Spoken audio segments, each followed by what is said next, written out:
Hey everybody, it's Dr. Bill Cole, and today's subject is intermittent fasting. It's all the rage. Before I get into this though, if you like the information you're going to hear, click on the link above or go to coleclass.com. We'll have more information for you.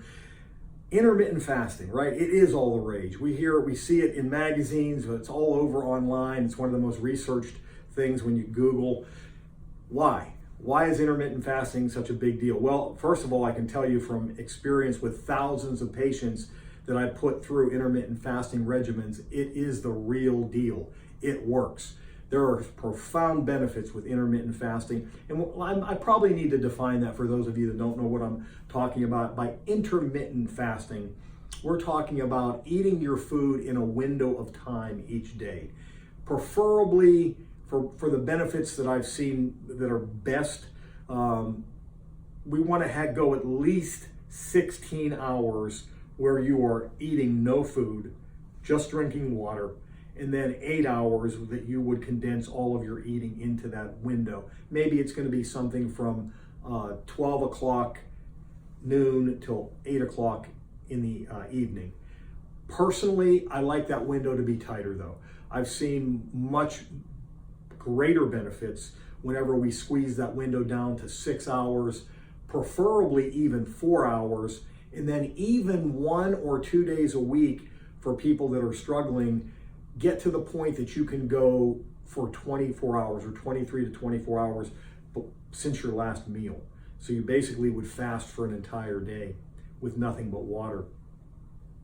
And it might sound daunting to you, and if you've got blood sugar issues, you may not be able to start at those windows. You may need to be able to, you may have to be only able to go back and do, 12 hours of fasting. I don't know, but yeah, we're not telling you to push past your point of discomfort. If you're feeling shaky, if you're feeling nauseous, first of all, that's a problem and you need to deal with it, because that is probably at the heart of what you're dealing with health-wise.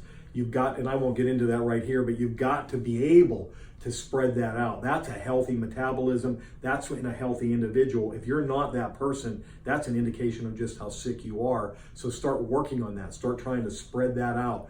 But man, what happens whenever we're not consuming foods the way the typical American is consuming 3, 4, 5, 6 meals? They never get a break. Their digestion never gets a break. And they're just constantly pushing food through a body. And so much of our energy reserves, 30 to 40% it's estimated, is in the digestion and assimilation of food. If you can give your gut a break, right, and really focus on cleansing, what happens is cleansing can begin to take place. You can begin to enter into what's called autophagy, where your body will preferentially start utilizing damaged tissues, get rid of them, burning them up. There's just a ton of health benefits that can start with this process of intermittent fasting. You always want to make sure when you're intermittent fasting though too, that when you are eating, you're eating a healthy diet, right? You can't be intermittent fasting and then run to McDonald's or fast food restaurant and start wolfing down all kind of bad food. So you want to make sure that you're getting rid of sugar. You want to add healthy fats, get rid of bad fats.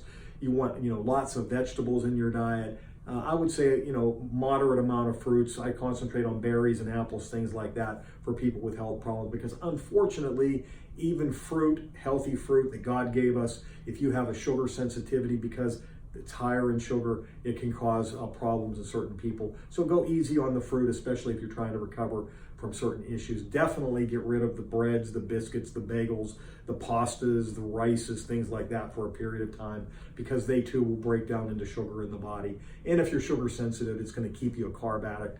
And I won't get into that whole thing right now, but so you understand what a good healthy diet is. If you don't, go back and look at some of my videos. We describe it in detail, but I hope that helps you with intermittent fasting. And by the way, you want to do that at least 3 days a week. I recommend 5 to 7 days a week with my patients. That's where we've seen the best results.